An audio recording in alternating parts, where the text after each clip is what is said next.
Guys, so going to do a video showing you a demonstration in the style of Anthony Gerace.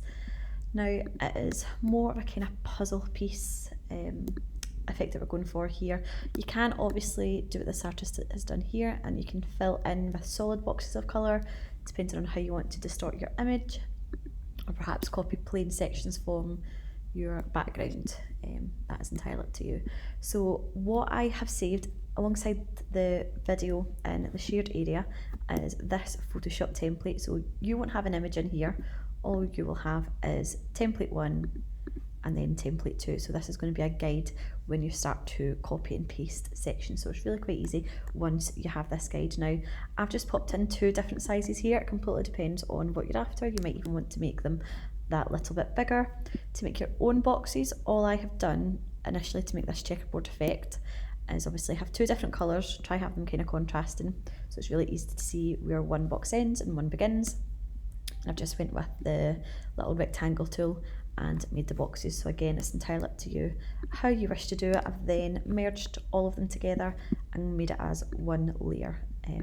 Make your life so much easier and you'll be able to see why. So a few different ways you can do it. I would always recommend once you drag your image in that you duplicate it, just in case you make any changes to your image and you want to go back. So I'm just going to drag my image down to the little box with the plus sign, and I have it as a copy. So I can take the visibility away from there so that I always know I've got an untouched original. So the template I want to go for, I'm going to go for the really small boxes. In order to see what's underneath, you can take the opacity down a little bit. Make sure you have selected the correct image. So I'm on the template now, and I've taken the opacity away so I can see what I'm copying and where. That's not 100% necessary, it's entirely up to you. I'm going to zoom in, and you may notice that I've got a grid on my document here. If that's not visible on yours, just go to View, you'll go to Show, and then you can click on Grid and it'll show you your grid.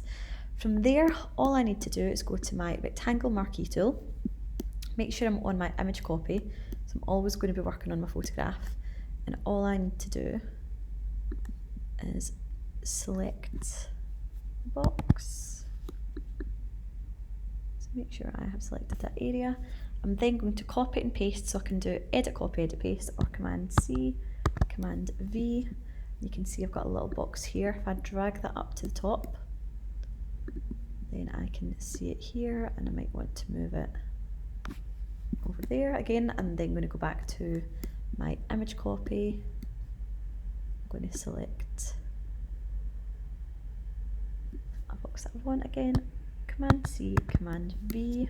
I'm going to drag that right up to the top. The reason I'm taking it to the top is so I can see it without having to adjust any visibility on my template. So you can see that box looks a little bit small. Again, this, you're able to check this. So I'm going to go to image copy. Might have to zoom in a little bit more so I can see exactly where I am copying. So I can now see I've got that full box in there. So Command C, Command V. Again, drag it up to the top, and depending on how you want it to move, you can obviously reposition yours. What you may wish to do is, because you've already copied the image, so that you're not copying the same section over and over again, you might actually want to cut out those sections. So in that case, again, I'm just going to make sure I've got my image selected here. I'm going to select the section that I want. I'm going to cut and then paste, so that's Command X and then Command V. Again, then I'm going to drag that up to the top, and again I can position that wherever I wish. And then the difference is with that one, if I take away the template, you can see it's actually cut out that section, so I know that I cannot, there's no chance of me duplicating that. So that's another way to do it. So again, feel free, have a little play about with the templates, see what size of boxes work best for you. And again, you can either copy the sections or you can cut. Probably cut's a much easier way of keeping track, especially when you have a slightly increased number of boxes.